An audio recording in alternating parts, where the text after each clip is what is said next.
Hello, everybody. Good afternoon. How are you, Sante family? Can I show a wave of hands, please? Kung narinig niyo ako, hello, hi. Good afternoon. It's another exciting afternoon, and I see a lot of you actually record-breaking. 100. 100 na puno before 1 p.m. No, iba talaga ang dating ng ating guest speaker for this afternoon. No, and for those who cannot join us, please inform them that we're also broadcasting sa FB, Facebook Live, no? Dito sa Sante Engage Facebook page, no? They can catch this sa Sante Engage Facebook page live. Okay? So guys, it's another exciting event dito sa what we call our Sante Engage webinar series, no? And we have a very special guest. I'm pretty sure you know who this is. But let me introduce to you formally yung ating guest, no? And before that, of course, I'd like to welcome everybody here, our leaders, our Sante Elite global leaders, our Sante Elite leaders also, they're here. Of course, our CEO is here, no? Joey Marcelo, and I think some of the net dev team and marketing team is here. And of course, the leaders of the various teams, no? They're all here to listen and learn. It's another a great learning opportunity for all of us. And without further ado, let me forward and let me introduce to you our speaker. Actually, ang speaker natin napakagaling. No? Our guest for today is a well-respected and well-known motivational speaker on money, mindset, and success. He's popularly known as Chink Positive. He is also a radio, TV, and social media personality, the radio anchor and host of Radio 592.3 News, FM's award winner of the Best Special Program of the 20th KBP Golden Dove Award for Chink Positive. He writes daily blogs for his personal website and his FB page, which has 2.5 million followers by now. You can also follow him on Twitter and Instagram. And by the way, Chink Positive is on YouTube. May channel siya already has more than 684,000 subscribers and counting. He has authored best-selling books, among which are Till Death Do Us Part, Practical Steps to Financial Freedom, For Richer and for Poorer, and Rich God, Poor God. He is a longtime friend and mentor of the Sante family. It's my honor and privilege to introduce to you Mr. Chink Positive. Please welcome Chinkee Tan.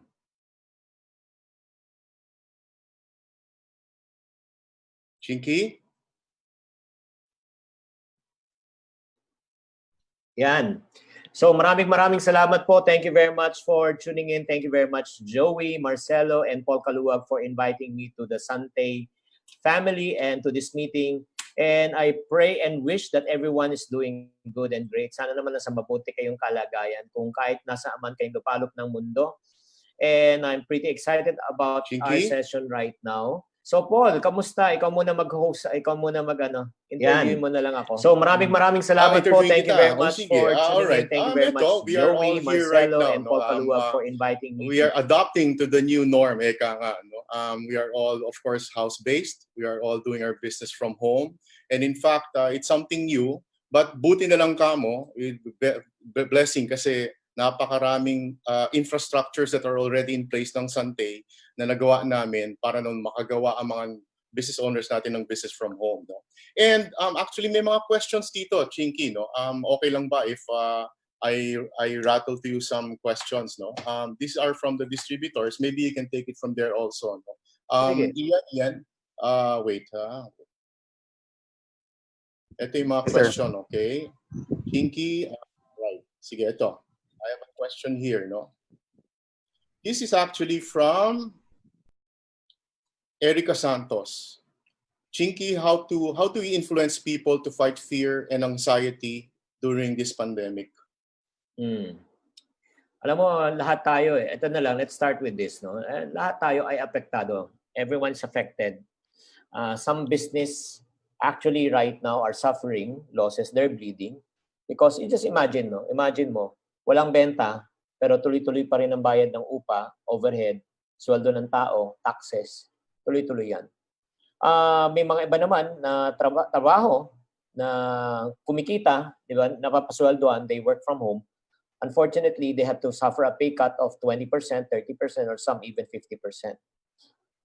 That's good for them. If you have a job right now, that's good. Pero may mga iba talaga na walan din ng trabaho. So right now talaga we are going into times of uncertainty. Marami talaga. And then from a health crisis right now, it's right now transferring to a financial crisis. So mahirap talaga no yung pinagdadaanan natin lahat. Hindi lang kayo apektado pero lahat. As a matter of fact, I was talking to a billionaire. Sinabi niya, the rich people right now will lose at least 50% of their wealth. 50% of their wealth. Kung ang wealth nila is 1 billion dati, siguro pagkatapos ng crisis ito, kung di natin alam hanggang kailan, 500 million na lang ang magiging wealth niya. Kasi tatandaan nyo, the bigger you are, the harder you fall. Napakapalad nyo nga mga taga-Sante. Kasi you just imagine this. Ang laki ng advantage nyo right now. Before I answer that question, number one, wala kayong binabayaran na monthly overhead sa ika nga upa. Wala kayong tinatawag na operational expense. Wala kayong pinapasweldohan na tao. Diba? So, hindi kayo nalulugi ngayon. Ang lugi nyo lang, bawas kita. Ang lugi nyo lang is wala kang kita probably kung hindi ka nakakapagbenta ngayon online. Pero, hindi katulad na mga may-ari ng kumpanya ngayon, napakalaki talaga ng problema. Laki ng problema nila. Wala nang benta, bayad pa upa, bayad pa tao, bayad pa taxes, lahat. Yun yung malaking ano. So, actually, yun yung mahirap. And then, next naman is how to stay positive in a negative situation. Yan ang isang malaking challenge talaga. Ang kailangan talaga natin ngayon talaga, more than the health, what do you call this, yung health natin, ang pag-uusapan, we also need to talk about our mental health. The way we think. Kasi right now, dalawa lang eh. In times of crisis, ito lang kailangan tandaan nyo, mga taga-Sante. Number one, it's either you die. Number two, you survive. Number three, you thrive. I will repeat. You die, you survive, or you thrive. Die in the sense na, na-depress ka. Sumuko ka. Na ang ginawa mo na lang, wala kang ginagawa sa bahay. Nagde-Netflix ka na lang. So mamamatay talaga yung negosyo mo, 'di ba? And then there are people who survive, 'di ba? May mga magsa-survive din sa negosyo. Mga magsa-survive sa negosyo, yung probably yung mga taong gagawa ng paraan. At mamaya pag-uusapan natin kung paano 'yon. And the third group of people are people who thrive, who would look at this tragedy and difficulty as an opportunity. So very important po 'yon na kailangan talaga we have to take care of our mental health. Ang practical tips ko na lang sa inyo, guys, number one, stop reading fake news. Huwag na kayo magbasa ng balita. Lahat ng kailangan natin malaman tungkol sa NCOV, alam na natin. At wala sa atin ni isa ay doktor na makakapagbigay ng lunas. Kahit madagdagan ng kaalaman mo sa NCOV na yan, wala na eh. Ang kailangan lang natin malaman, number one, stay home. Diba? Wash your hands. Wear mask if you need to go outside. Diba? Avoid human contact, social distancing. Alam na natin lahat yan. Huwag na nyo dagdagan. Basa pa rin pa tayo ng basa eh. Diba? Tapos nagpapakalat pa tayo minsan ng fake news. Magkakaroon ng lockdown daw si Duterte. Magde-declare na ng martial law ng 2 weeks. Bumili kayo na yung pagkain ng 2 weeks. Kung hindi, magugutom kayo. Tapos pakakalahati niyan. Lalo ka matatakot. Diba? So, this is the right now, the best time for us to take care of our mental health. So, how do we take care of our mental health? Read positive books, number one. Number two, watch videos that can enlighten you. Number three, listen to praise and worship music. Number four, very important, read the Bible. Yun ang kailangan natin gawin. Number five, panoorin yung mga video ko sa YouTube na positive lang lahat. And last, but not the least, aside from the mental health part, ang kailangan po natin nowadays, you need to also strengthen not only your physical health, your mental health, but also your spiritual health. Kailangan, this is a time for us to connect to our God kung anong faith po namin. At ano pong faith natin. Diba? Ako, naniniwala ako, ever since naman, even before this crisis, I'm not a very religious person, but I'm a very spiritual person. I acknowledge that God owns everything. I acknowledge that it is God who gives me the ability to produce wealth.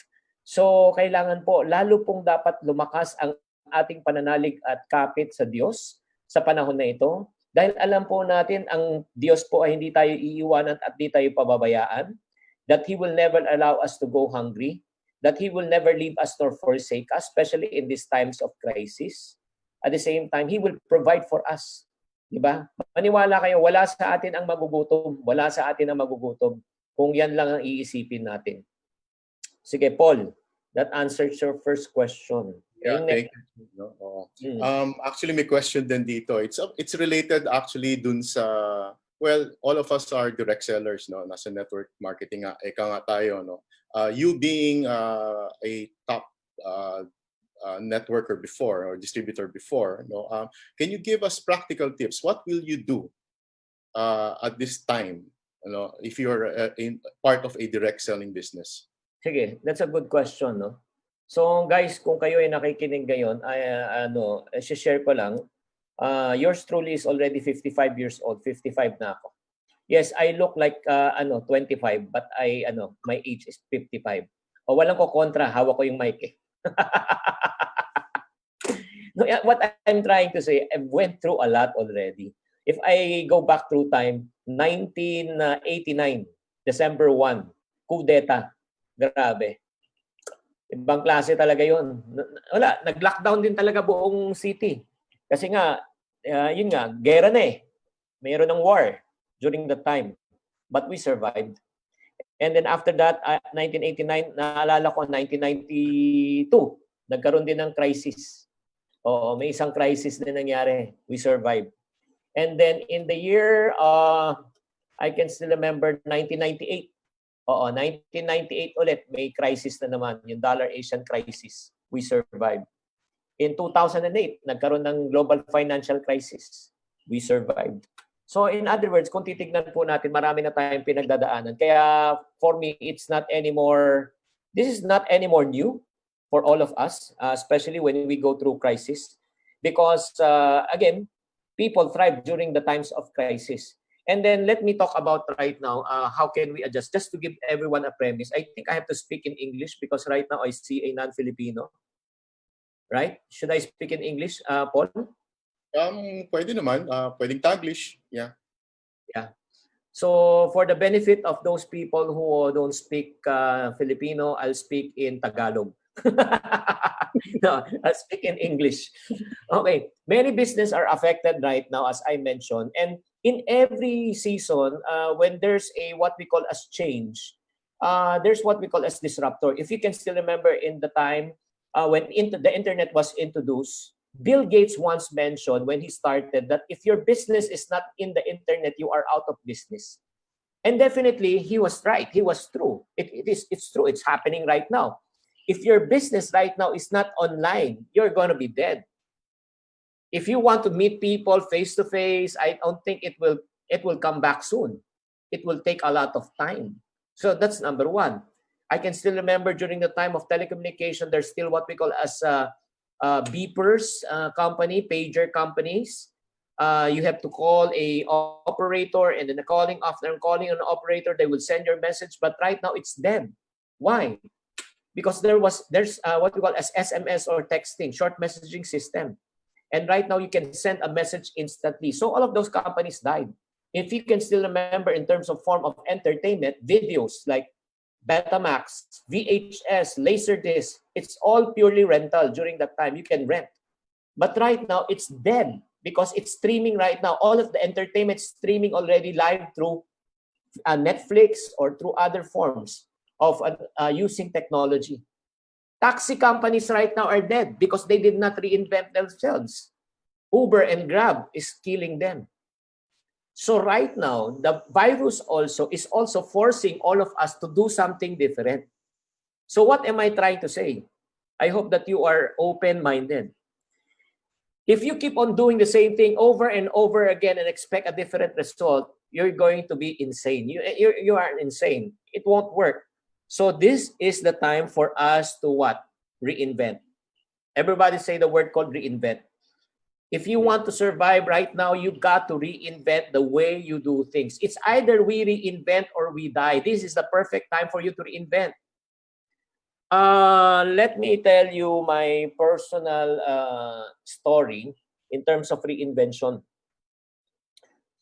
Ever since my career, Joey knows this, Joey Marcelo, because I've been with Joey for one of the longest time. I started my sales career at the age of 12. I've been in sales. From sales, I went into business. And from business, I went into entertainment by producing concerts in the early 80s. I was producing the concert of Randy Santiago, Gary Valenciano. And then after that, I went into movies. I used to be an actor from 87 to 94. And then after that, I reinvented myself because I realized I'm only good as my last picture. I went into the industry of network marketing in the early 1992. And from 1992 up to 2006, I was in the business of network marketing. And in 2006, I realized my time to do business was up. So I reinvented again myself. In 2008, I started to write books. I started to give public seminars. And right now, this is what I'm doing for the last 11 years, or 11 or 12 years already. So what am I trying to say? I have reinvented myself, the way I do things, because again, the only thing that is permanent in this world is change. If you do not change, you will become extinct. If you do not innovate, you will evaporate. So I think I made my point already. Why should you reinvent and why should you change right now? So there are two things that you need to do right now in order for you to survive. Two words. First word is adjust. Second is adapt. Everybody say adjust. And then number two is what? Adapt. So when you say adjust, you got to be flexible. This is the time that you need to learn how to adjust the way you do business, the way you network, the way you sell, the way you market. Just like a bamboo tree, for you to better understand, a bamboo tree, no matter how hard the wind blows, it never breaks because it just bends with the wind and adjusts. Unlike when there's a typhoon, hardwoods, hard trees, they get uprooted. They break because they fail to what? Adjust. So it's very important that you got to evaluate right now on how you can become flexible in doing your business right now. Number two, in terms of adjusting and adapting, whether you like it or not, this will be a work from home setup already. Why do I say this? Especially if you are from the Philippines right now. Let's say the president will declare by April 30, the lockdown is already done. Okay. All of you can go out to work. All of you can already shop and already can go back to do your business. This is my question. Who among you, sino sa inyo, will go out on April 30 and do your business? Tanungin ko kayo, sumagot kayo. Sino sa inyo ang lalabas? Ikaw po, lalabas ka? Hindi. I will still work from home because it's That's possible. the point. You know, no, that's only work from home because it's possible. Because everyone is on a wait and see mode. Right. Wait and see. Check natin kung may namamatay pa. Check natin kung may nai-infect pa. Habang may nai-infect, habang may namamatay, walang lalabas. Kaya nga binobola lang natin sarili natin na sasabihin natin, hindi, malapit na ito matapos, this will go back to normal. You are fooling yourself. So in other words, if you're going to wait for another 60 to 90 days, maybe you don't have any more network, you don't have any more business. So this is the time for you to treat this. If I'm going to position myself right now, I'm going to treat this that this will be already the norm. I will set up and build my entire business, entire operation in this type of setup. This will be my plan B already. Just in case it prolongs, it's okay, but still, I'm still operating, I'm still earning money. So work from home setup is going to be important. And whether you like it or not, again, even, okay, right now, let's presume, there will be already a decrease in number. Whether you like it or not, face-to-face meeting will be greatly reduced. Diba? Kahit na mag-meet kayo, naka-face mask pa rin. Wala pa rin hawakan ng kamay. You won't shake the hands of another person because that's the number one contaminant. Diba? Mahirap yan eh. Imagine mo, you just making money, you go out, and then you get infected, and then once you go home, you infect also your loved ones. That's so crazy. So yung face-to-face meeting talaga mawawala na rin. So, what am I trying to say? Ladies and gentlemen, people of Sante, listen. Learn how to adjust and adapt already your sales strategy. Yeah, nice. Yeah, Chinkee, there is another question here, which I think is... Sige, Paul, di ba tayo tapos? Alright, sige. Thanks, Chinkee. Sige, go ahead. I'll just cite you an example. I'm sure majority of the people right now, especially those people who are not familiar on using the internet, on how to market your products, you are not yet promoting via social media, you don't know how to sell. Because always remember, when there's change, people refuse change. Because it's moving you out of your comfort zone. You are not familiar, hindi ka na sanay sa ginagawa mo, mahihirapan ka talaga. Pero ulitin ko, may choice ka. Ayaw mong ika nga, magpalit, mamamatay ka. 'Di ba? Ganun lang naman 'yan eh. Diretsuhan na lang, 'di ba?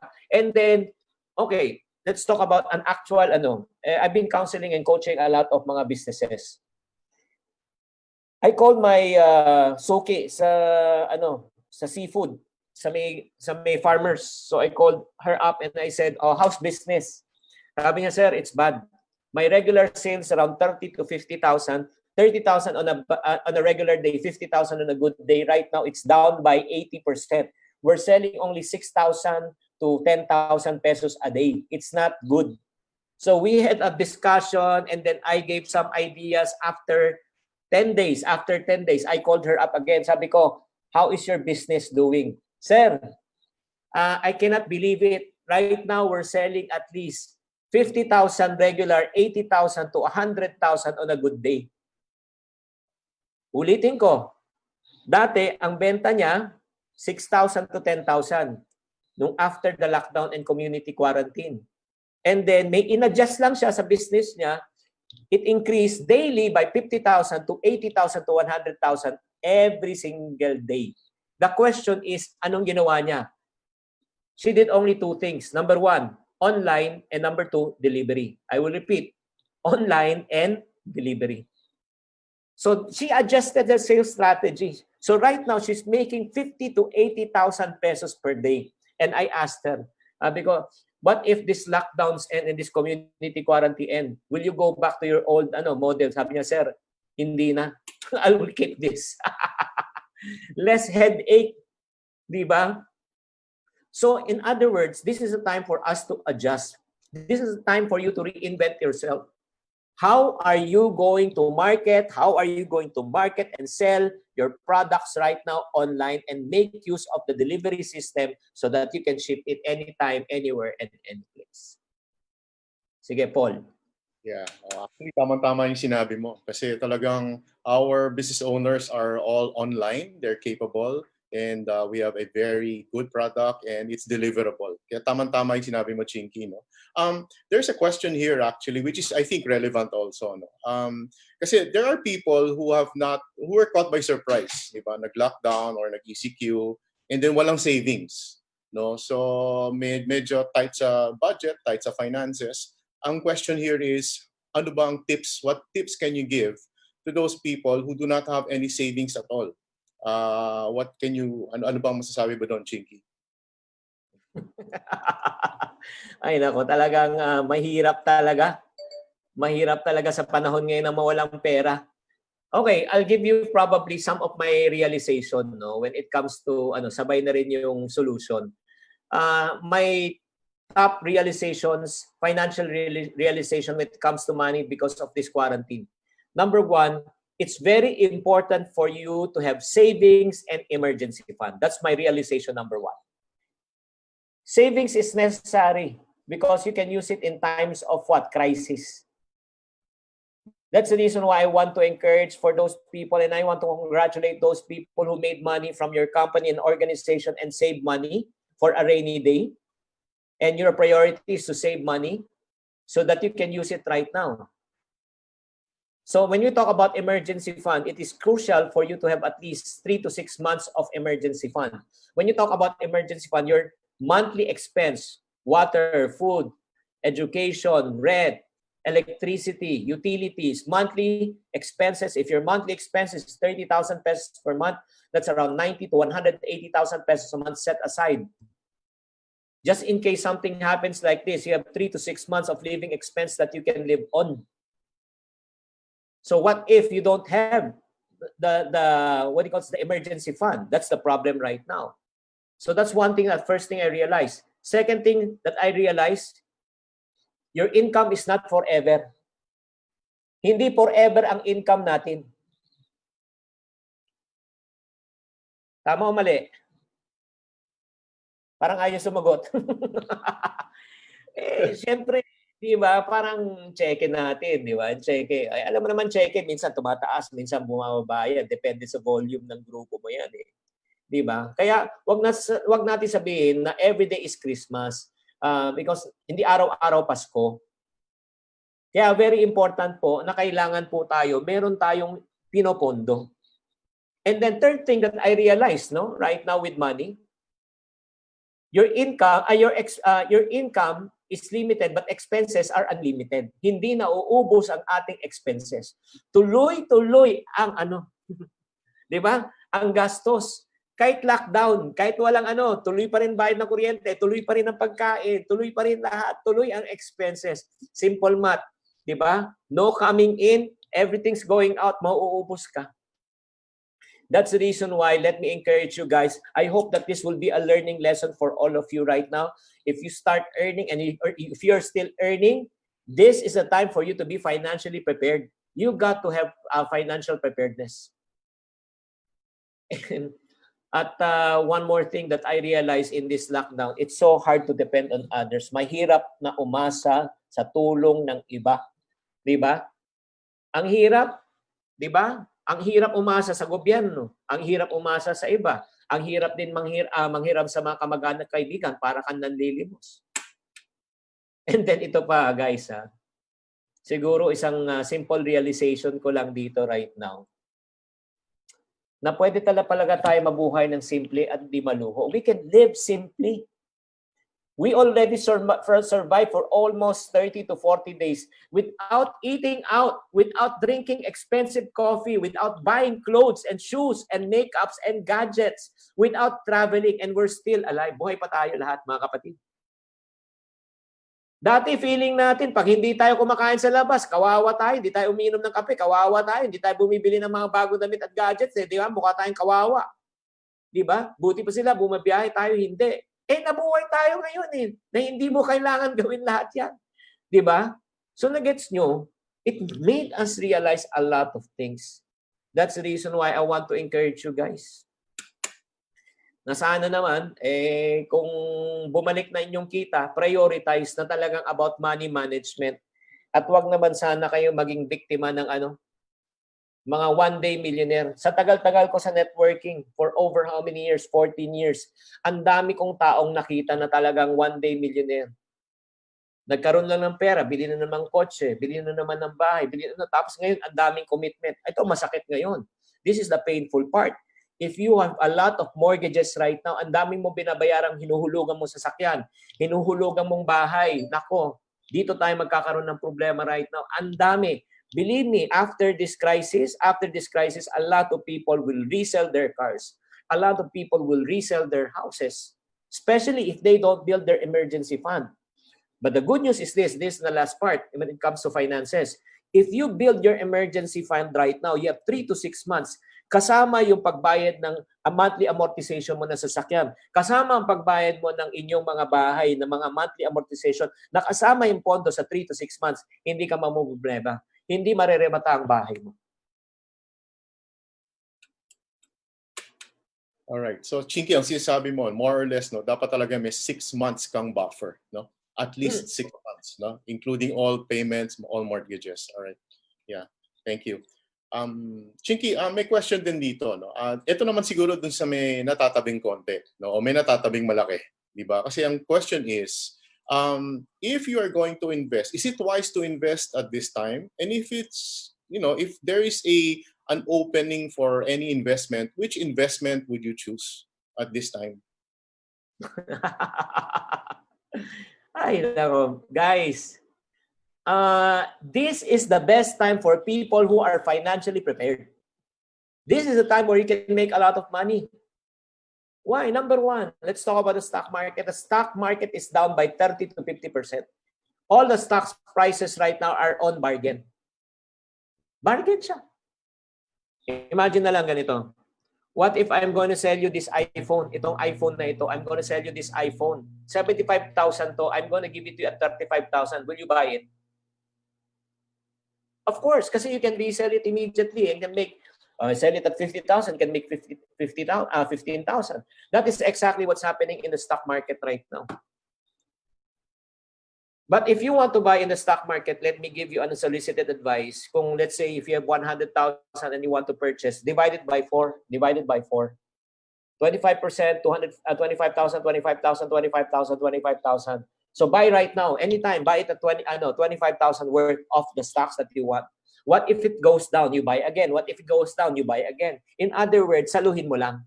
What if pagbili mo ng 25,000 tumaas siya? You buy again. You buy again. Diba? You divide it by 4, parang ang tawag doon ay averaging. Kasi hindi natin alam kung talagang babaksak pa siya. Kung bumaksak siya, masasalo mo pa. Right now, for me, this is the best time. Cash is king, my friend. Cash is king. Why? As I mentioned a moment ago, after this, a lot of people will resell their cars. A lot of people will resell their house. If you are selling right now, you cannot sell at a seller's price. You have got to sell at a buyer's price. When you say buyer's price, you're going to sell at a loss. You need money right now. Okay, if your value of your house is 3 million, but you need money right now, you have to sell it at 2.5 or even 2 million. So right now, if those people have money, you can take that opportunity and buy it and then resell it later. So for me, this is the best time for people who have saved, who are financially prepared. This is the best time because always remember this. In the middle of every difficulty lies opportunity. In the middle of crisis rises what? Opportunity to make money. Thank you, Chinkee. No? Another question, Chinkee. It's a bit personal lang, Chinkee. No? I hope you can answer this also, no? Because like Joey and myself, we found ourselves more productive, in fact, nung time na, naka ECQ, no? And well, can you share to us a typical day of Chinkee Tan, no, sa isang ECQ na sitwasyon? I've been in ECQ for 11 years.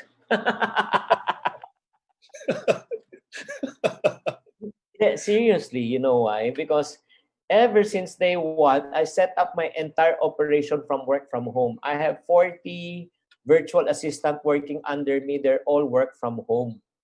So the only time that I go out, if I get invited to speaking engagement because I have to meet people and I have to be there live. But aside from that, everything that I do is really work from home.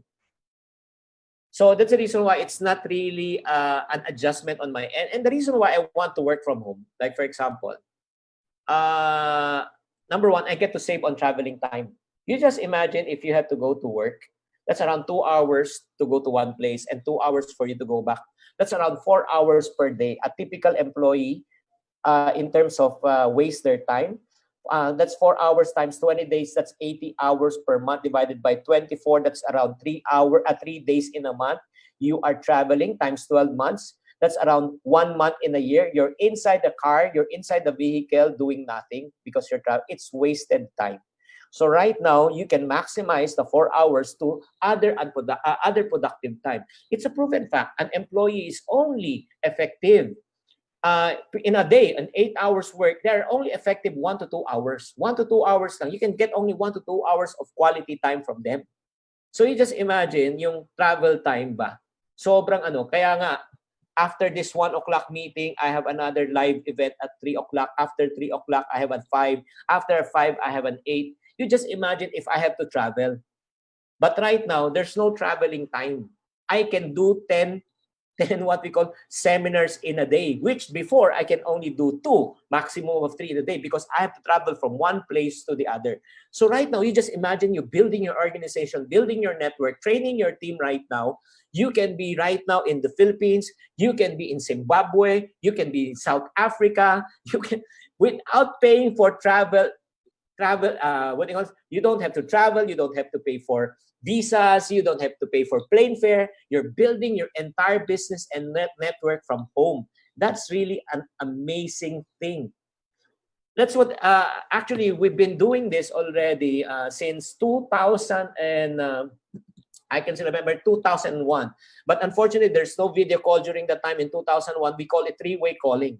Calling by a long distance, we pitch people over the phone. We've been training people over the phone since 2001. We've been building network through what we call as telephone technology. But right now, because of advanced technology, you just imagine you can train people, you can connect with people, you can talk to people. So my typical day is this. I wake up at around 9 a.m. After 9 a.m., I take a shower, and the first thing I do is I read the word, and I get guidance from God. After that, I pray. The first thing I come to this office, I open the light. I remember my routine for 11 years. I open the light, I open the electric fan, and then I open the window and I sit and I check all my emails. And then after that, I do videos because I shoot daily videos. And then after that, I meet my team and I talk to my team. And after talking to my team, what are the agenda for the day? I start recording, I start shooting, and then send all the materials to my editors. And then after that, I do mga webinars, I do mga seminars already. So that's a typical day. And I take a break at night time, definitely. By the way, I take breaks in the middle. 12 o'clock, I take break for lunch. And after that, I will watch and entertain myself for 1 hour. And then after that, I go back at around 2 o'clock or 3 o'clock. And then after that, again, I work and then take a break at 7 o'clock. And then after 7 o'clock for dinner, if I have to do something else, and I end at around 9 o'clock. So that's my typical day. Every single day. It's just like watching the Groundhog Day. The movie Groundhog. Paulit-ulit lang to. Pero 11 years ko na ginagawa to. 11 years na ako quarantine. Galing, Chinkee. Chinkee, question then, no? Follow-up question to that. No? A lot of people find it difficult to work from home. What characteristics should one have for one to be successful in working from home? Okay, guys, I do highly recommend if you are working from home, you should already create what system and process. Number one, as I mentioned, you must create a routine because all of us, we are creatures of habit. Whether you like it or not, we're creatures of habit. And then habit, it's the habits that we create that forms our what? Our way of thinking, our way of life. Paulit-ulit mong ginagawa yan eh. Pag naulit na yan, parang magiging routine na yan sa'yo. It becomes a routine. So I would suggest na create yung schedules pa rin. By what time you will go to work, what time will you call people, what time will you meet people, what time will you follow up your downlines, what time should you follow up your leaders, what time should you do training, what time should you meet. So there must be a schedule, routine. And the number two, create a what? Workspace at home. Create a workspace that is conducive without any distraction. Because if you mix it in your bedroom, you know what will happen? Chances are from time to time you go to bed and sleep. So I suggest that you remove it from your bedroom. Wag ka sa bedroom. Mag-work from home. Talagang stay at home, katulog na rin. Always find a small space that you can really work. And then if you're really having a hard time, unfortunately, because there's a lot of distraction and because your place is small, you try to work the opposite time. While they are sleeping, you work. And while they are awake, probably can sleep. Yan yung ginagawa ng mga iba na talaga maliit yung bahay. Opposite sila. They become more productive if everyone's sleeping because there's no distraction. So again, develop some routine. And aside from routine, create a working space. And then very important is discipline. The discipline to be able to finish the work. If you can finish the work today, don't prolong it because tomorrow you have other tasks that you need to do. All right, thanks. Very valuable tips, no, from Chinkee, no. Chinkee, last question. Okay lang? You still have time for Oh, last question? yes. No problem. Yeah. Well, COVID or no COVID, what motivates Chinkee Tan?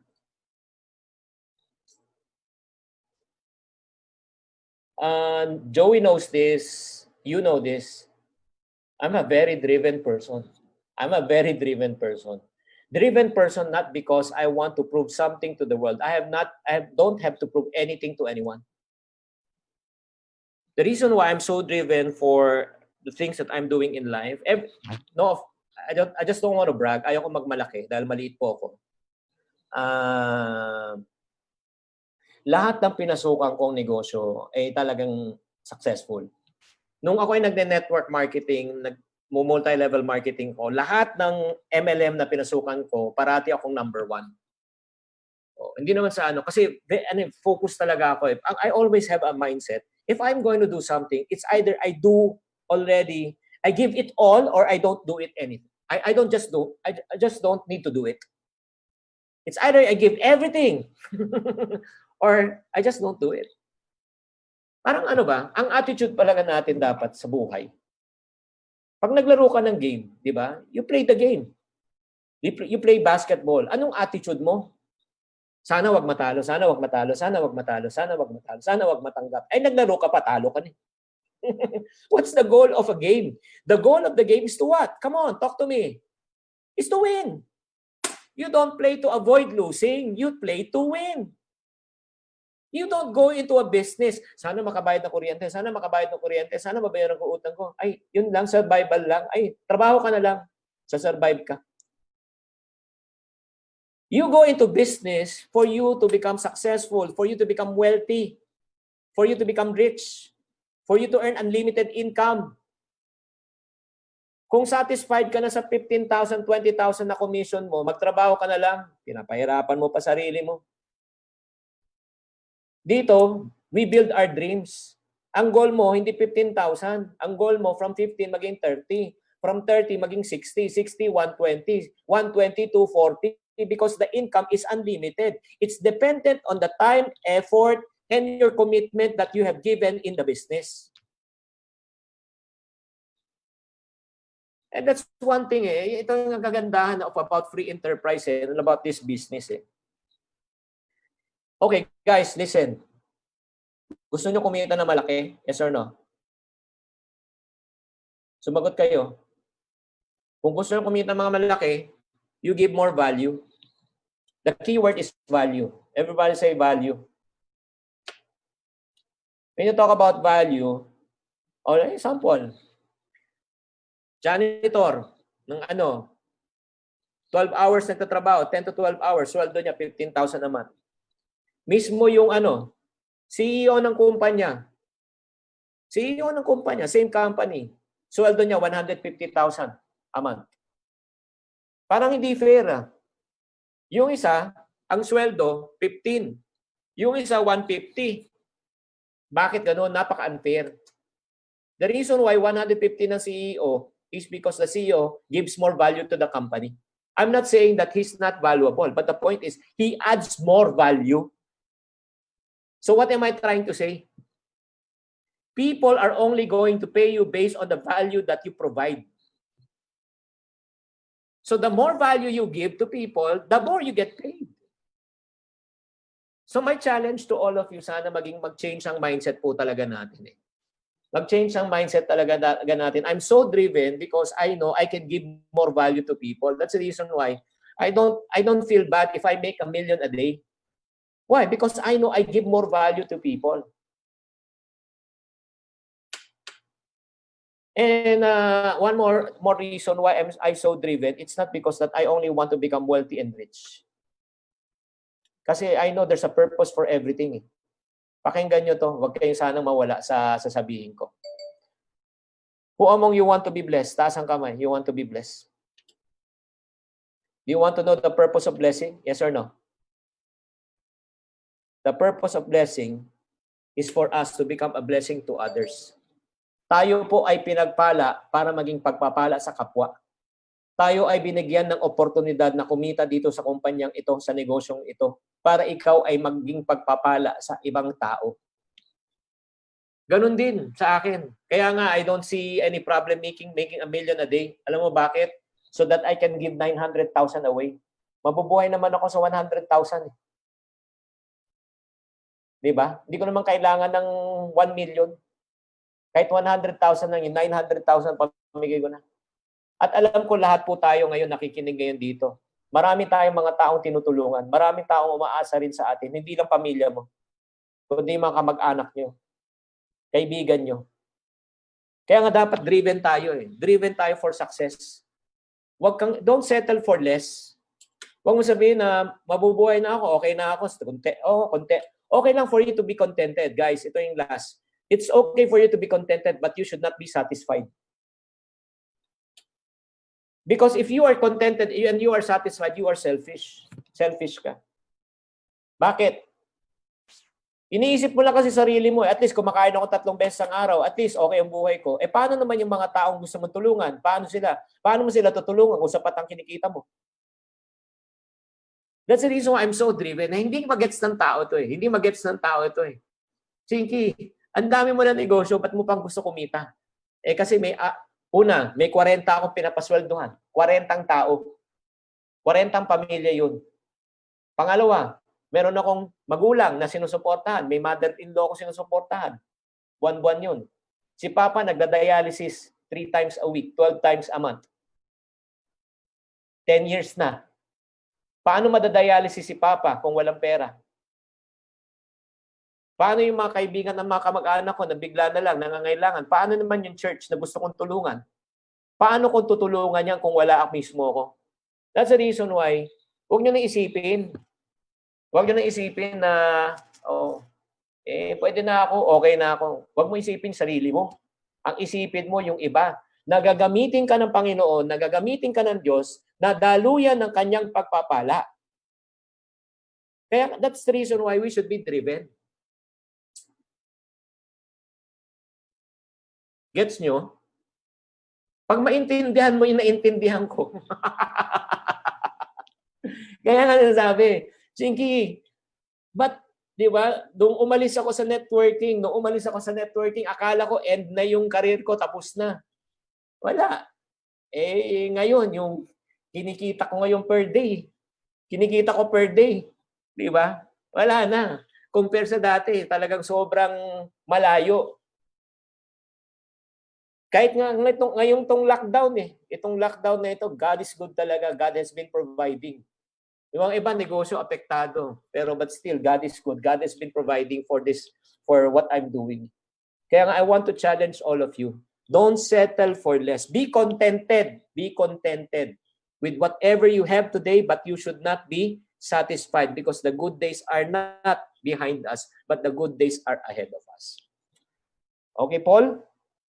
Yeah, thank you so much, Chinkee. No, sobrang valuable ng mga sinabi mo. Na I'm very very sure our business owners nag-benefit talaga from your sharing. Before we close, I'd like to call Joey. Joey might want to say a few words sa iyo din, and to our business owners. Joey, is Joey there? Yeah. Thank you very much, bro, Chinkee.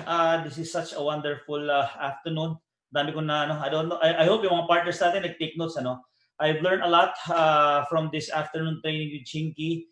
And Chinkee, bro, basta regularly abusuhin kita. Wala kang choice. Abusuhin kita lagi. Grabe yung mga insights ngayon, and thank you very much, bro, for your yung wisdom mo. Kailangan talaga namin yan, especially our business owners all over the globe. I'm happy to say that by far our company is thriving dito sa crisis na to, and our business owners are more than willing to learn kasi kailangan talaga, alam nila na kailangan talaga nilang mag-adapt, and siguro na talagang na-reinforce na lang, bro, with your message to us right now, and we're very thankful to have a friend like you, Chinkee. Bro, maraming salamat, and may God bless you more sa mga ventures nyo, and bro, Chinkee, if you want to promote nga pala yung sinasabi mo sa akin kanina. Guys, I would like to take this opportunity to invite all of you, because this is the time for you to sharpen your saw and sharpen your axe. If you have an axe, may palakol ka, this is the best time for you to sharpen, because before we always complain that we do not have time. Pero right now, would you all agree right now that we have a lot of time? Tama, mali? Thumbs up kayo. Correct. Ang dami nating oras. Kasi wala na tayong travel time eh. So this is the time for you to also learn. Tatandaan nyo to, napakahirap gawin ang isang bagay kapag hindi mo alam. Pero pag alam mo na, napakadali. Napakahirap magnegosyo pag hindi mo alam. Pero alam mo na, napakadali. Napakahirap mag-network pag hindi mo alam. Pero pag natutunan mo, madali. Napakahirap mag-online selling pag hindi mo alam. Pero pag natutunan mo na, madali. Tama, mali? Tama.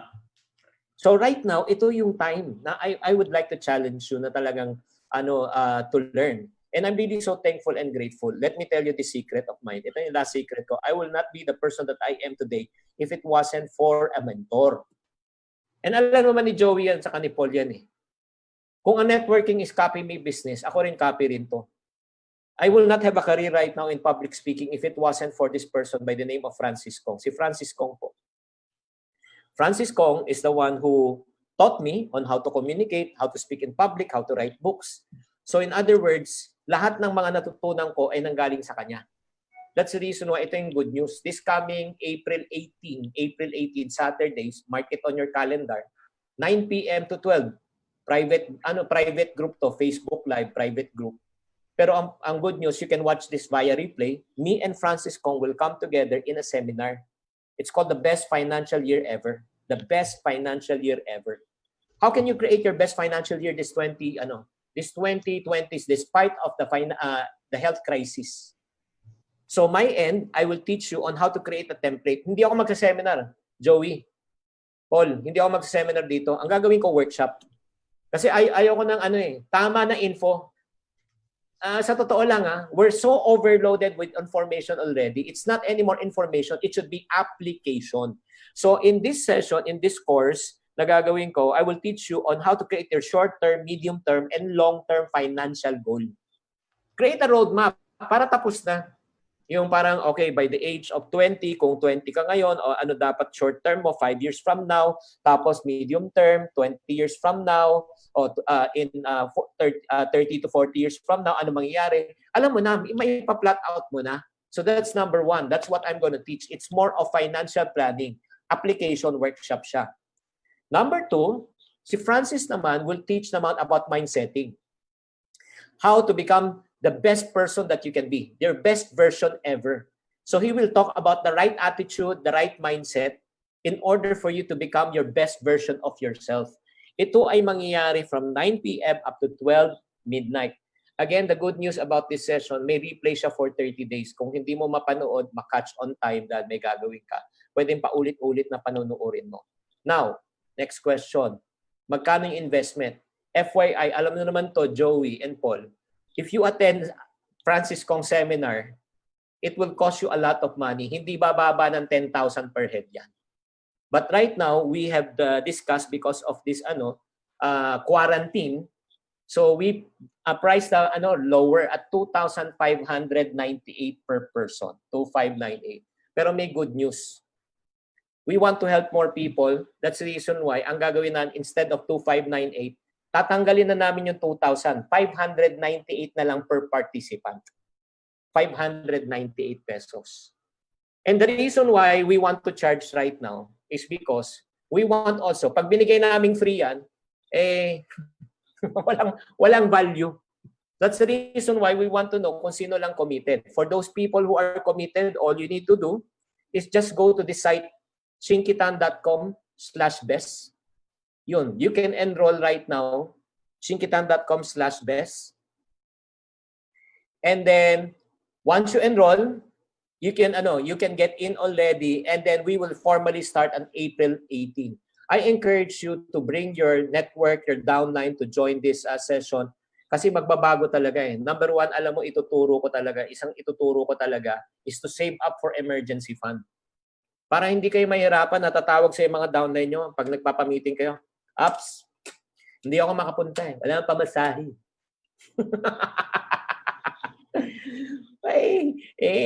Ginastos mo eh. Naubos mo agad lahat eh. So guys, I hope that you will be part of that session. Thank you very much, Joey, for granting me this opportunity. And then, believe me, alam naman ni Joey to eh. Siguro, Joey, di ba? Sulit ba pag ikaw ay natuto kay Francis, ikaw na magsabi? Joey, hindi ka naririnig. When Chinkee mentioned na 2,598, ang naisip ko kaagad sa ito, mura na, 2,598 lang. Chinkitan and Francisco. Nung sinabi niyang 598, muntik na ako malagay sa sili eh. Parang for 598, honestly, I mean, parang this is not hard sell for me, ano? Pero listening to Francisco and Chinkitan back to back for only 598 pesos, that's actually nothing eh. For the past few days, I've been buying books sa Amazon. Nilalagay ko lang sa Kindle book ko and I've been spending a lot on learnings. And what is 598 pesos? Two top-notch speakers. So ako encourage all of our partners who are watching right now, it's not about the amount. 598 is nothing to you, mga partners namin. Pero ang importante dito is yung sama-sama tayong matuto. And I think timing yun, ano? How to really handle your finances. It's very important right now. Actually, ang buhay ngayong mga panahon na to, yung mga partners natin na kahit paano nakapagtabi ng pera. And attending this training is a much bigger opportunity for us because I believe na in the coming months or years, lalaki ang kita ng mga tigasante. So ito yung time na paghandaan na natin yun. So I encourage you guys, kahit ako, personally, I'll be attending this training. Mamaya pagkatapos ito, I'll be registering na. So let's attend this training together. And after this training, mag-create tayo ng Zoom call. Let's discuss yung mga learnings natin, pag-usapan natin. So Chinkee, thank you very much for your time. Thank you for inviting us. Bro, sobrang value for money to. I'm so excited. Matagal lang hindi nagdinig si Ninong. So this is the right time na at least madinig ko naman siya ulit. Si Ninong Francisco. Alright? So again, Thank you guys. Thank you, Chinkee. Thank you, Chinkee. Yes, Thank you so much. yeah. Wow. Bye. Exciting yun, ano? Anyway, partners, thank you very much for attending, ano? Wow. Kahit ako na-overwhelm ako doon sa talk ni Chinkee. Sobrang spontaneous. Hindi training yun. For me, it's not training. It's something coming from the heart. And I really hope yung mga partners natin na nanonood ngayon learned a lot from Mr. Chinkitan. Actually, meron akong gusto sana i-share sa inyo, pero wag na. Kahit ako na-overwhelm ako eh. We'll set it aside na lang for another session because I think yung talk ni Chinkee kanina is more than enough. Buo na yung araw natin. Okay? So, let's attend this training, ano? Honestly, it's nothing. 598, 3-hour talk, Chinkitan, Francisco. So sulit to. Okay? So, with that, thank you for your time. And siguro I'd just like to commend also Paul and Ian for hosting this event. Thank you very much, Paul, Ian. Such a successful event. We have napuno na natin yung Zoom at 100. We have 400 plus viewers in Facebook Live and we're expecting to gain more ground in the coming days. Last message ko lang before we formally close. Don't expect that your old usual way of doing the business babalik pa. No. Don't expect na yung normal natin dati mangyayari pa because it might not happen anymore. Okay, this is considered as the new normal. Attending trainings online, doing presentations online. Tama si Chinkee kanina, wala nang gustong lumabas ng bahay in the coming days or months or even years. So you have to capitalize on this advantage. Learn the value of really reinventing yourself. Alam niyo, ang kailangan ngayon is that perfect word, reinvention. You have to reinvent the way that you do business because that way of doing the business will already be not only the future but the present. Ginagawa natin ngayon, yung past natin is already the past. Wala na yan, okay? Forget about that because that's not, for me, that's not normal anymore. Our old normal is not anymore normal. This is already the new normal at ito na mangyayari. Naniniwala kami in the coming months and years. Even our company, Sante International, we've already formed a department, a group, a committee. For a lack of better term, I call that committee the new normal committee because that committee, what that committee will do, we will brainstorm on a regular basis and develop a new system for Sante, which will be the new normal for our operations in the coming months. Tama si Chinkee, dalawa lang tatlo yung pwedeng mangyari. It's either you die, you survive, or you thrive. And definitely, I assure you, your company, Sante International, we will thrive in this pandemic and we will be coming back bigger and bolder after this crisis. So partners, thank you very much for watching. So Paul, I would just like to give the floor to you for your final message. Yeah, thank you, Joey. No, I'm sure everybody learned from Chinkee Tan. No, from the heart talaga siya. No, and personally, Chinkee Tan has been a blessing to me and my family ever since way back. No? So abangan natin. No, the series will continue next Wednesday. Will be yung doctor's training naman natin. No, it's a webinar. No, for again, discussing COVID, diba, from a doctor's point of view. Abangan po natin yan, 1 p.m. No? So with that, guys, maraming salamat. Thank you for spending a very, very fruitful afternoon with all of us. Bye-bye. See you next week. Bye-bye. Hours.